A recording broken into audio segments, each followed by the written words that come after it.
નમસ્કાર વિદ્યાર્થી મિત્રો, ચૈતન્ય studio doctor Baba Saheb Ambedkar open university અમદાવાદથી હું doctor Kamal Agal, associate professor schools of commerce and management, આપનું હાર્દિક સ્વાગત કરું છું. મિત્રો, આપણે બેચલર ઓફ કોમર્સ કહેતા કે બીકોમમાં સેમેસ્ટર 5ના unit number 6 negotiable instrument act ઉપર વાત કરીએ છીએ અને એ જ વાતને આગળ વધારતા આજે આપણે યુનિટ નંબર 6ના જ નેગોશિયેબલ ઇન્સ્ટ્રુમેન્ટ એક્ટ હેઠળ જ ચેક અને વિનિમય પત્ર ઉપર વિગતે માહિતી મેળવીએ છીએ. કહ્યું એમ પ્રમાણે કે નેગોશિયેબલ ઇન્સ્ટ્રુમેન્ટ એક્ટ એટલે કે તેવા તમામ દસ્તાવેજો કે જેની માલિકી હસ્તાંતરણ સરળતાથી થઈ શકે છે અને તે ધનની રકમ ચોક્કસ ચૂકવણીના ઉલ્લેખ સાથે હોય. આ કાયદામાં એના હસ્તાંતરણ, ધારકના અધિકાર તેમજ ચૂકવણીની જોગવાઈઓ સારી રીતે નક્કી કરેલ છે. એની વ્યાખ્યા આપણે જોઈ હતી તે પ્રમાણે કે વટાવી શકાય તેવા તમામ દસ્તાવેજો, જે દસ્તાવેજોનું સરળતાથી હસ્તાંતરણ થઈ શકે, વટાવી શકાય તેવા તમામ આર્થિક દસ્તાવેજોનો સમૂહ એ નેગોશિયેબલ ઇન્સ્ટ્રુમેન્ટ એક્ટ હેઠળ આવે છે, જે 1881ના નેગોશિયેબલ ઇન્સ્ટ્રુમેન્ટ એક્ટ હેઠળ વ્યાપારિક ઉપયોગમાં લેવાય છે. તો આજે જે મુદ્દો છે એના ઉપર આપણે વિશેષ અને વિગતે વાત કરીએ કે ચેક, જે આપણે છેલ્લા લેક્ચર્સમાં પણ ચેક વિશે વાત કરી હતી, પણ આજે જ્યારે ચેક અને વિનિમય પત્ર ઉપર જ આપણે મુખ્યત્વે વાત કરીએ છીએ ત્યારે આપણે ફરી ચેકને સમજીએ. ચેક એ એક બેન્કિંગ સાધન છે જે લખાણમાં એક ચોક્કસ રકમ બેંકને ચૂકવવાના આદેશ રૂપે હોય છે. હું માનું છું કે આપણે સૌ કોઈએ ચેકમાં ક્યાંક ને ક્યાંક કોઈક રીતે આપણે કંઈક કામ કર્યું હશે. સામાન્ય રીતે જ્યારે કોમર્સના વિદ્યાર્થી છીએ ત્યારે બેંક સાથેનું જોડાણ અને બજાર સાથેના કામો એ આપણા નિયમિત જીવનનો એક ભાગ છે. તો એના જ ભાગરૂપે કહી જ શકાય છે કે આપણે ચોક્કસ બેંકની મુલાકાત લીધી હશે, આપણું પોતાનું એકાઉન્ટ હશે જ અને આપણે ચેકબુક પણ વાપરતા હશું. એટલે ચેક એ બેન્કિંગ સાધન છે જે બેંક વડે અને બેંક માટે વપરાય છે. મુખ્ય તત્વો કયા કયા છે એના ઉપર એક નજર કરી લઈએ. ડ્રોવર, કે જે ચેક લખે છે. આપણે એક કહી શકાય કે જો એક્ઝામ્પલથી સમજવાનો પ્રયત્ન કરીએ તો જેમ કે હું ચેક લખું છું તો હું ડ્રોવર છું, કે ચેક હું લખી રહ્યો છું. ડ્રોઈ, બેંક કે જેઓ ચેક પર નક્કી રકમ ચૂકવે છે. એટલે બેંક એટલે કે ત્રાહિત પક્ષ કે જે એનો પાર્ટ બની રહ્યું છે, અને પાત્રધારક કે જેના નામનો કે જે સંસ્થાના નામનો આ ચેક બને છે, જેનું અધિકૃત થાય છે, કહી શકાય કે અધિકૃત થાય છે.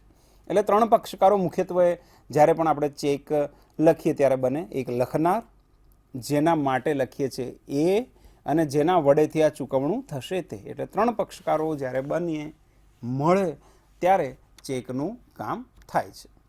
ચેકના પ્રકારો કયા કયા છે? એક ઓર્ડર ચેક છે જે ચોક્કસ વ્યક્તિ કે સંગઠનને ચૂકવણી માટે એનું વપરાશ થતું હોય છે. બેરર ચેક છે જે ધારકને ડાયરેક્ટ ચૂકવણી થાય છે.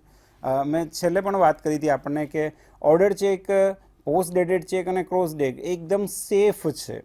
એમાં એક પ્રક્રિયા થાય અને એ પ્રક્રિયાના ભાગના અંતે જ સામેવાળા પક્ષકારોના ખાતામાં પૈસા જતા હોય છે. પણ બેરર ચેક એ સરળ છે, સુવિધાજનક છે, પણ ખૂબ જ કહી શકાય કે આમ આપણા માટે જોખમી પણ છે. કારણ કે એ ચેક જે પણ લઈને જાય પોતાનું નામ જો લખી લે એના ઉપર કોઈક રીતે, તો એ પૈસા એને મળવા પાત્ર છે. એટલે બેરર ચેક આપતી વખતે આપણે ખૂબ જ કાળજી અને ધ્યાન રાખવું જોઈએ. પોસ્ટ ડેટેડ ચેક, ભવિષ્યની કોઈ નિશ્ચિત કરેલી તારીખે આપણે જ્યારે સામેવાળા પક્ષકારને ચૂકવણું કરવાનું થતું હોય તો એવા સમયે ઘણી વખત આપણે પોસ્ટ ડેટ ચેકનો ઉપયોગ કરતા હોઈએ છીએ. ક્રોસ ચેક એટલે કે જેને એકાઉન્ટ પેઈ પણ કહેવાય છે, કે જેના ખૂણા ઉપર આપણે 2 લીટી વડે 2 લીટી કરીને વચ્ચે લખી દઈએ છીએ એકાઉન્ટ પેઈ. એટલે કે જે પક્ષકારના નામે તે ચેક લખાયો છે એ જ પક્ષકારના ખાતામાં જ તે રકમ સુનિશ્ચિત થઈને જમા થશે.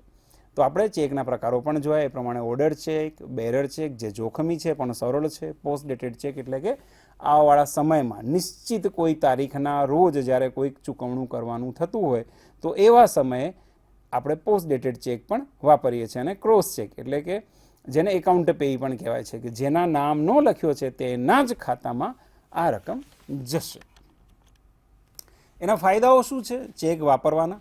હવે આજે પરિસ્થિતિ કેવી છે કે આપણે NEFT, IMPS ને બીજા બધા ઘણા બધા સોર્સિસ છે આપણી પાસે ઇલેક્ટ્રોનિક મીડિયા વડે, જેને કહી શકાય કે ડિજિટલ સ્વરૂપ વડે આપણે પૈસાની લેવડ દેવડ કરી શકીએ છીએ. ઘણી બધી એપ્લિકેશન્સ છે, ગૂગલ પે છે, ભીમ પે છે, UPIs ઘણા બધા રીતે અવેલેબલ્સ છે, ઓનલાઈન બેન્કિંગ છે. તો તેવા સમયમાં હવે ચેક કઈ જગ્યાએ વાપરવો અને ક્યાં વાપરવો એ પણ એક બહુ કહી શકાય કે ચિંતનનો વિષય છે, કારણ કે હવે ચેક ઘણી બધી જગ્યાએ ઓછો વપરાતો થયો છે. તેમ છતાં ચેકના પોતાના ફાયદાઓ છે. રકમની જરૂરિયાત ઘટાડે છે, કારણ કે આપણે જ્યારે કહી શકાય કે જો એને ચોપડે નોંધણીમાં લેવું હોય અને કોઈ પણ રકમ જ્યારે વેપારિક દ્રષ્ટિએ કરવી હોય તો ચેક એક સેફ માધ્યમ બની રહેતો હોય છે. વ્યાપારમાં સરળતા અને સુરક્ષા ખૂબ જ સારી રીતે ચેક વડે આપણે સાચવી શકીએ છીએ. વિશિષ્ટતાઓ પણ છે. ચૂકવણીની સુવિધા જે છે એ આમ કહી શકાય કે દૈનિક વ્યવસાય અને વ્યક્તિગત આર્થિક વ્યવહારો માટે ચૂકવણી માટે આસાનીજનક છે, સરળજનક છે, તેમજ એનું આધાર રહેલો છે અને રોકડ સિવાય એનો વ્યવહાર થઈ શકે છે અને કાયદેસરનો એક દસ્તાવેજ છે. જેમ કહ્યું એમ કે નેગોશિયેબલ ઇન્સ્ટ્રુમેન્ટ એક્ટ હેઠળ ચેકને આવરી લેવામાં આવેલો છે. તો એના આપણે ફાયદાઓ દેખ્યા. હવે વધુમાં ઉદાહરણ સ્વરૂપે જ્યારે સમજીએ તો સેલ્ફ ચેક એટલે કે જ્યારે ડ્રોવર પોતે રકમ ઉપાડે છે પોતાના નામથી, સેલ્ફ લખીને એ ચેકની રકમ વિડ્રો કરી શકે છે. SPA ચેક એટલે એકાઉન્ટ પેઈ ચેક જેને કહેવાય, કે એકાઉન્ટ પેઈ એટલે કોઈ પર્ટિક્યુલર વ્યક્તિના નામથી કે સંસ્થાના નામથી જ્યારે ચેક આપવામાં આવે ત્યારે તેને એકાઉન્ટ પેવી કહેવાય. અને મેં કહ્યું એમ કે સેફ છે, જેના નામનો છે તેના જ ખાતામાં એ ચેક જશે. હવે ડાયરેક્ટ ચેક ના જાય એના માટે આપણે સ્લીપ પણ ભરવી પડે છે. અમુક પ્રશ્નો ઘણી વખત વિદ્યાર્થી મિત્રો લેક્ચર જોઈને નીચે લખતા હોય છે, તો એમાંનો જ એક જવાબ છે કે ડાયરેક્ટ કશું જ નથી થતું, એની પ્રક્રિયા હોય છે અને આપણે બેંકમાં જઈએ તો સેજે આપણને એ પ્રક્રિયા આપમેળે સમજાતી હોય છે. અને એક નાની આમ કહી શકાય કે લેક્ચરની સાથે સાથે એની વાત કે બેંકમાં ગમે ત્યારે જઈએ ને તો પેન પોતાની લઈને જવી, એક આપણે સારી ટેવ વિકસાવી જોઈએ. કારણ કે ઘણી વખત બેંકમાં આવા દ્રશ્યો આપણને જોવા મળે છે કે યુવા પેઢીના ઘણા લોકો કાં બીજા પણ ઘણા લોકો જ્યારે બેંકમાં આવે છે ત્યારે પોતાનું પેન લઈને નથી આવતા અને એના માટે ઘણી વખત એમની સાથે એમનો સમય ઘણો બધો બગાડ થાય છે. તો આપણે એનાથી બચીએ. અપવાદ અને અવકાશને કહી શકાય કે ચેક બાઉન્સની સ્થિતિ જો થઈ જાય તો છેલ્લા ઘણા વર્ષોથી કહી શકાય કે સુપ્રીમ કોર્ટ અને હાઈકોર્ટે એવા જુદા જુદા ઘણા ચુકાદાઓ આપેલા છે, સેશન્સ કોર્ટોમાં, ડિસ્ટ્રિક્ટ કોર્ટોમાં, કે બાઉન્સ થાય ત્યારે સારી એવી સજાની પણ જોગવાઈ છે અને માર્કેટમાં આપણી રેપ્યુટેશન ઉપર પણ ક્યાંક ને ક્યાંક પ્રશ્નાર્થ થઈ જાય છે. તો ચેક બાઉન્સની સ્થિતિમાં દંડ અને કાયદાકીય પગલાઓ ઉપાડવા ન પડે, અહીંયા જોગવાઈ છે કે કાયદાઓ બનેલા છે, પગલાઓ લઈ શકાય. પણ એક વિદ્યાર્થી સાથે જ્યારે શિક્ષક વાત કરે ત્યારે એવું કહી શકાય કે આપણે એવો કોઈ કામ ન કરીએ કે આપણને ખોટી રીતે કાયદા આપણને હાથમાં લેવો પડે, કાં કોઈએ આપણા માટે કાયદાને હાથમાં લેવો પડે. અને ચેક ઉપર સહી અને લખાણ સ્પષ્ટ હોવું જોઈએ. ઘણી વખત ચેક એટલે પણ રિજેક્ટ થતા હોય છે, બાઉન્સ નહીં પણ રિજેક્ટ થતા હોય છે, કાં પ્રશ્ન સર્જાતો હોય છે કે જ્યારે આપણે આપણી સહીમાં ક્યાંક ને ક્યાંક કોઈક પ્રશ્ન થતો હોય. હવે આ જે પ્રમાણે આપણે ચેકની વાત કરી એ જ પ્રમાણે આપણે બિલ ઓફ એક્સચેન્જ, વિનિમય પત્ર જેને કહેવાય છે, એના ઉપર થોડીક વિગતે વાત કરીએ. વિનિમય પત્ર એક વિતરક દ્વારા તૈયાર કરાવેલ દસ્તાવેજ છે જે જહાજ માલિક કે ખરીદનાર નક્કી રકમ ચૂકવવા માટેનું અનુરોધ કરે છે. બિલ ઓફ એક્સચેન્જ જનરલી આપણે કહી શકાય કે દરિયાઈ માર્ગ વડે જે લોકો ધંધો કરતા હોય છે, કાં ઇન્ટરનેશનલ વેપાર અમુક લોકો જે કરતા હોય છે એ લોકો બિલ ઓફ એક્સચેન્જ વાપરતા હોય છે. તો એ અને ચેક ઘણી બધી રીતે સામ્ય છે અને ઘણી બધી રીતે જુદા છે, એટલે ખાસ એનો બેનું અંતર સમજવું આપણા માટે ખૂબ જ જરૂરી બને છે. તો વિનિમય પત્રના તત્વો એમાં અગેન દસ્તાવેજ બનાવનારને ડ્રોવર કહેવાય, જે રકમ ચૂકવે છે એને ડ્રોઈ કહીએ, અને જે વ્યક્તિ કે સંસ્થાને આ ચૂકવણું કરવાનું થાય છે, ચૂકવણું મેળવે છે, તે પાત્રધારક બને છે. ત્યાં પણ 3 પક્ષકારો નિશ્ચિત રૂપે બને છે.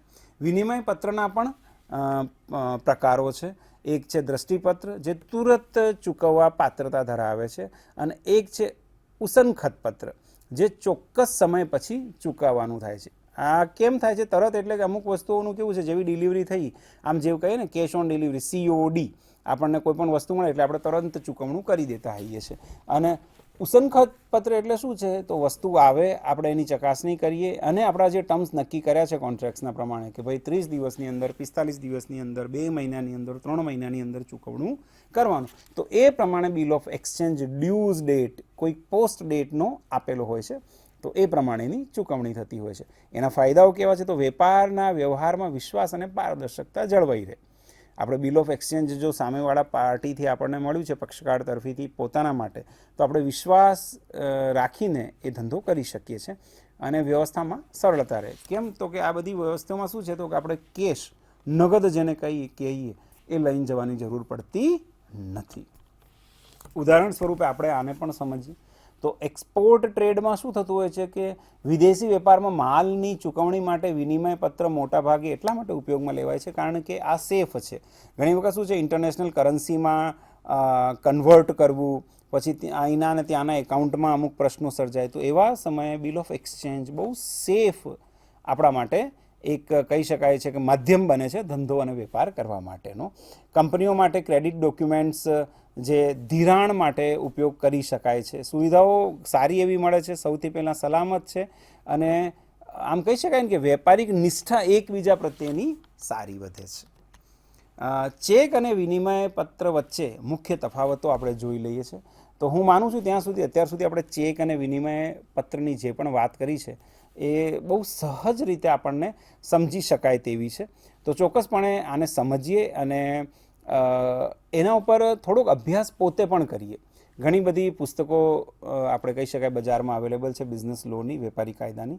તો તેમાં નેગોશિયેબલ ઇન્સ્ટ્રુમેન્ટ એક્ટ, કોઈ પણ આપણે જે પ્રકાશન આપણને સમજાય, જેની ગુજરાતી આપણને સરળ લાગે એ પ્રકાશન આપણે વાપરીએ અને એના વિશે ઊંડાણપૂર્વક થોડો અભ્યાસ કરવાનો પ્રયત્ન કરીએ. કારણ કે ભવિષ્યમાં, નજીકના સમયમાં જ્યારે પણ આપણે નોકરી ધંધો કરીએ, કાં જો અત્યારે ઓલરેડી કરી જ રહ્યા છીએ, તો એ બહુ જ આપણા માટે જરૂરી બનશે. હવે તફાવતની થોડીક વાત કરી લઈએ તો પારિભાષિક રીતે જો એનું તફાવત વાંચીએ તો બેંકને ચૂકવવા માટેનું આદેશ છે અને ચૂકવણી માટેનું અનુરોધપત્ર છે. કેમ? કારણ કે ત્યાં બિલ ઓફ એક્સચેન્જમાં બેંક આવતી નથી. ચૂકવણીના સાધનમાં માત્ર બેંકમાં થાય અને વિનિમય પત્રમાં બેંકમાં પણ થઈ શકે અને અન્ય પાર્ટી દ્વારા પણ થઈ શકે છે. મૂડી રકમની વાત કરીએ તો તુરત જ ચૂકવણી માટે થાય અને ત્યાં ચોક્કસ સમય માટે મુલતવી રાખી શકાય છે. નિર્ભરતા શું છે? તો બેંક અને ડ્રોવર પર હોય છે આખી નિર્ભરતા. અને જ્યારે નિર્ભરતા વિનિમય પત્રની વાત કરીએ તો ડ્રોઈની લાયકાત ઉપર હોય છે. તો આમાં વિશેષ સ્વાધ્યાય માટે પણ અમુક પ્રશ્નો બનાવી શકાય છે. પ્રશ્નો જેવા કે ચેકને વિગતે સમજાવો, સાથે વિનિમય પત્ર ઉપર પણ દ્રષ્ટિ નાખો, ચેક અને વિનિમય પત્ર વચ્ચે અંતર, ચેક અથવા વિનિમય પત્રને હાથ વડે દોરી અને એને સમજાવવાનો પ્રયત્ન થઈ શકાય છે. આજના સમયમાં ચેક હજી ક્યાં ક્યાં વપરાઈ જ રહ્યું છે, ક્યાં ભવિષ્યમાં પણ વપરાશે અને વિનિમય પત્રનો મહત્તમ ઉપયોગ ક્યાં થાય છે, તો એવા તમામ પ્રશ્નો આપણે જાતે થોડો સ્વાધ્યાય માટે કરીએ. અને જેમ કહ્યું એમ કે રેફરન્સ તરીકે આપણે કોઈ પણ વેપારી કાયદાની સારી પુસ્તક ગુજરાતીમાં જે પણ મટીરિયલ આપણને યોગ્ય લાગે એ પુસ્તકનો આપણે અભ્યાસ કરીએ તો ચોક્કસપણે આપણે નેગોશિયેબલ ઇન્સ્ટ્રુમેન્ટ એક્ટને પણ સારી રીતે સમજી શકીશું, તેમજ ચેક અને વિનિમય પત્ર ઉપરની જે આ વાત થઈ છે એને આપણે ઊંડાણપૂર્વક સમજી શકીશું. તો મિત્રો, આજે અહીં સુધી જ. આપણે ફરીના સેશન્સમાં ચોક્કસપણે નેગોશિયેબલ ઇન્સ્ટ્રુમેન્ટ એક્ટને આગળ ધપાવીએ, મળીએ.